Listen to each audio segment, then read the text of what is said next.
2026 বৰ্ষত হ'বলগীয়া মেট্ৰিকৰ ইংৰাজী পৰীক্ষাত 80-90% নম্বৰলৈ উত্তীৰ্ণ হ'ব বিচৰা নেকি?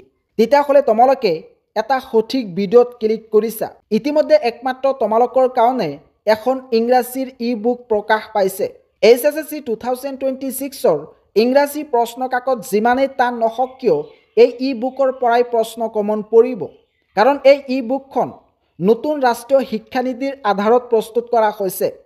আৰু ইতিমধ্যে আসাম ষ্টেট স্কুল এডুকেশ্যন বোৰ্ডে যি নতুন পেটাৰ্ণ ৰিলিজ কৰিছে সেই নতুন পেটাৰ্ণ মতেই এই ইংৰাজীৰ ই-বুকখন প্ৰস্তুত কৰা হৈছে। এই ই-বুকত তোমালোকে পাবা 9 প্ৰকাৰৰ MCQ, লগতে উত্তৰ পাবা আৰু ডেছক্ৰিপটিভ টাইপৰ প্ৰশ্ন লগতে উত্তৰ পাবা। গতিকে তোমালোকে যদি সঁচাকৈ ইংৰাজীত 80-90 নম্বৰলৈ উত্তীৰ্ণ হ'ব বিচৰা তেতিয়াহ'লে এই ই-বুকখন ক্ৰয় কৰিবা। মাজত মাত্ৰ 2টা মাহ সময় আছে।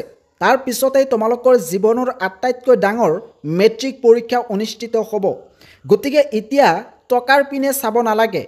তোমালোকৰ পৰীক্ষা যাতে ভাল হয়, তোমালোকে ভাল এটা নম্বৰলৈ যাতে মেট্ৰিক পৰীক্ষাত উত্তীৰ্ণ হ'ব পাৰা সেই পিনে চাব লাগিব। এতিয়া টকাৰ পিনে চাই থাকিলে কাম নহ'ব। এতিয়া তোমালোকৰ এটাই কাম যে মেট্ৰিক পৰীক্ষা তোমালোকৰ কেনেকৈ ভাল হ'ব তাৰ কাৰণে তোমালোকে বিভিন্ন ধৰণৰ পদক্ষেপ হাতত ল'বা। এতিয়ালৈকে যিসকল ছাত্ৰ ছাত্ৰীয়ে এই ই-বুকখন লোৱা নাই, স্ক্ৰীনত দিয়া হোৱাটছআপ নম্বৰত যোগাযোগ কৰি ক্ৰয় কৰিব পাৰে।